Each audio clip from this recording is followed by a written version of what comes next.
बोलिए शंकर भगवान की जय। आप सभी को श्री माघ मास की हार्दिक शुभकामनाएं। श्री व्यास जी श्री सुजी महाराज के पूछने पर माघ मास का उन्हें दूसरा अध्याय सुनाते हैं। श्री व्यास जी कहने लगे कि इस प्रकार से राजा स्नान आदि कर कर गुरु वशिष्ठ जी के चरणों में गया। व्यास जी कहने लगे, हे सुजी, राजा दिलीप जी इस प्रकार से गुरुदेव के आगे जाकर उनके चरणों में प्रणाम कर कर तथा कहने लगे कि हे गुरुदेव, आप कृपया कर कर मुझे माघ मास के मातम को बताइए। आज से पहले आपने मुझे अति नर्मता से दंड नीति, राज्य, धर्म, चारों वर्ण, चारों आश्रमों की क्रियाएं, दान और उनके विधान, यज्ञ आदि, व्रत आदि सभी प्रकार की क्रियाएं आपने बताई। लेकिन आज मैं आपसे माघ मास के स्नान के बारे में सुनना चाहता हूँ। इसके नियम क्या है, इसकी विधि क्या है? गुरु वशिष्ठ जी कहने लगे कि हे राजन, तुमने दोनों लोगों के कल्याण के लिए बड़ी ही सुंदर बात पूछी है, जो वनवासी तथा गृहस्थियों दोनों को पवित्र करने वाला है। माघ मास के स्नान को बहुत सुंदर माना गया है और तुमने बड़ा ही सुंदर प्रश्न किया है, क्योंकि मकर राशि के सूर्य के आने पर माघ मास में स्नान का फल गो, भूमि, तिल, वस्त्र, स्वर्ण, अन्न, घोड़ा आदि दानों से तथा चंद्रायण और ब्रह्मा कुर्च व्रत आदि से भी माघ मास में अधिक फल मिलता है। बैसाख और कार्तिक में जप, दान, तप, यज्ञ बहुत फल देने वाले हैं, परंतु माघ मास में इनका फल बहुत अधिक हो जाता है। माघ मास में स्नान करने वाला पुरुष राजा होता है और मुक्ति के मार्ग को जानने वाला होता है। दिव्य दृष्टि वाले महात्माओं ने कहा है कि जो मनुष्य माघ मास में सकाम भाव से भगवान के निमित्त नियम पूर्वक माघ मास में स्नान करता है, उसे अनंत फल की प्राप्ति होती है। उसके शरीर शुद्ध हो जाता है, उसके समस्त पाप नष्ट हो जाते हैं। अदिति माँ ने भी 12 वर्ष तक मकर संक्रांति में अन्न का त्याग करके स्नान किया। इसी से तीनों लोकों को उज्जवल करने वाले 12 देवता उसके पुत्र हुए। देवताओं को प्रकट करने वाली हुई माघ में स्नान करने से ही रोहिणी, सुभगा, अरुंधति दानशीलता और इंद्राणी के समान रूप वाली प्रसिद्ध हुई। जो माघ मास में स्नान करते हैं तथा देवताओं के पूजन में तत्पर रहते हैं, उसको सुंदर स्थान, हाथी, घोड़ा, बंगला, गाड़ी आदि सब कुछ प्राप्त होता है। इस प्रकार से उनके घर में सदा सुख रहता है। धर्म का आचरण करता है जो व्यक्ति माघ मास में, उन्हें अनंत फलों की प्राप्ति होती है। व्रत और नियमों का पालन करता है तथा उसके पुण्य कभी भी क्षीण नहीं होते।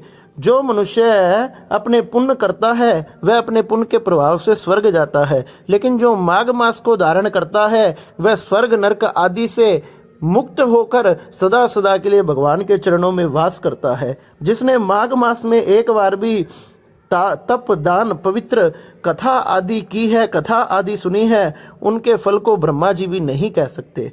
एक समय भृगु जी ने मणि पर्वत पर विद्याधरों को यह कथा सुनाई थी। तब राजा ने कहा कि ब्राह्मण, भृगु ऋषि ने कब मणि पर्वत पर विद्याधरों को यह उपदेश दिया? कृपया कर कर आप मुझे बताएं। तब ऋषि से कहने लगे कि हे राजन, एक समय 12 वर्ष तक वर्षा न होने के कारण, सब प्रजा क्षीण होने के कारण संसार में बड़ी उद्विग्नता फैल गई। हिमाचल और विंध्याचल पर्वत के मध्य का देश निर्जन होने के कारण श्राद्ध, तप तथा स्वाध्याय सब कुछ नष्ट हो गया और सारा लोक विपत्तियों में फंस गया। प्रजा को कुछ प्रकार का भी सुख, अन्न, जल आदि प्राप्त नहीं हो रहा था। सारे भूमंडल अन्न, फल आदि से रहित हो गया। तब विंध्याचल से नीचे बहती हुई नदी के सुंदर वृक्षों से आच्छादित अपने आश्रम से निकलकर श्री भृगु ऋषि ने अपने शिष्यों के साथ हिमालय पर्वत पर गए। इस पर्वत की चोटी नीली, नीचे का हिस्सा सुनहरी होने से सारा पर्वत पीतांबर सा हो गया, भगवान के समान लगने लगा। पर्वत के बीच का भाग नीला तथा बीच में कई कई सफेद स्फटिक तारों से युक्त आकाश जैसा प्रतीत हो रहा था। रात्रि के समय वह पर्वत दीपकों की तरह लग रहा था। इस प्रकार से उस पर दिव्य औषधियां चमक रही थी। सुंदर महल की तरह शोभामान हो रहा था। वह पर्वत शिखाओं पर बांसुरी बजाता और सुंदर गीत गाती हुई किन्नरों तथा केले के पत्तों आदि से युक्त था। यह पर्वत नीलम, पन्ना, पुखराज तथा इसकी चोटी से निकलती हुई रंग बिरंगी किरणों से इंद्रधनुष के समान प्रतीत होता था तथा स्वर्ण आदि सब धातुओं से तथा चमकते हुए रत्नों से चारों ओर फैलती हुई ज्योति से ये बड़ा प्रकाशवान हो रहा था। इस प्रकार से श्री व्यास जी श्री सुत जी महाराज को कहने लगे कि ये माघ मास समस्त पापों को नष्ट करने वाला है तथा इसकी शोभा बड़ी